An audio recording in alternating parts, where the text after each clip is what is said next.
দীপার ক্ষতি করতে গিয়ে নিজের ফাঁদে নিজেই পড়ল কুমার। হ্যাঁ বন্ধুরা, আমরা এমনটাই দেখতে পাবো অনুরাগের ছোঁয়া ধারাবাহিকের আগামী পর্বগুলোতে। রুডি সোনার কাছে বিশ্বাস অর্জন করার জন্য তার দাদু কোথায় আছে তার খবর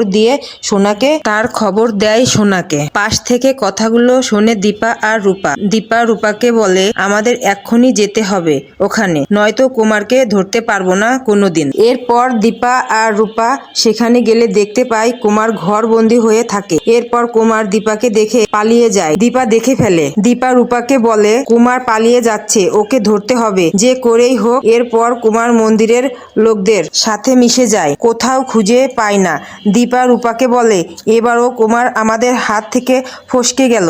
এরপর সূর্য মা কালীর বেশ নিয়ে সবার সাথে মিশে গিয়ে কুমারকে ধরে নিয়ে চলে আসে। তারপর দীপা ও রূপা হাজির হয় ওইখানে, আর কুমারকে দেখে চমকে যায় এবং ইচ্ছে মতো মারধর করতে লাগে। তখনই সেখানে পুলিশ চলে আসে। পুলিশ কুমারকে ধরতে গেলে সে মনে মনে ভাবে, আমি পুলিশের হাতে মরতে চাই না, আমি নিজেই নিজেকে শেষ করে দেব।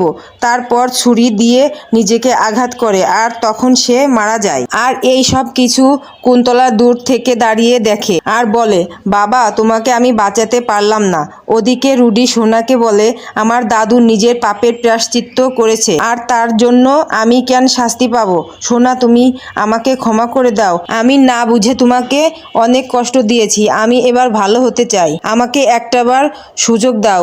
ওদিকে কুন্তলা আর তার স্বামী বাড়ি ছেড়ে চলে যায়। রুডি নাটক করে বলে, আমার আর কেউ রইল না। এরপর সোনা সান্ত্বনা দিয়ে রুডিকে বলে, আমি তো আছি, আজ থেকে আমার পরিবারই তোমার পরিবার।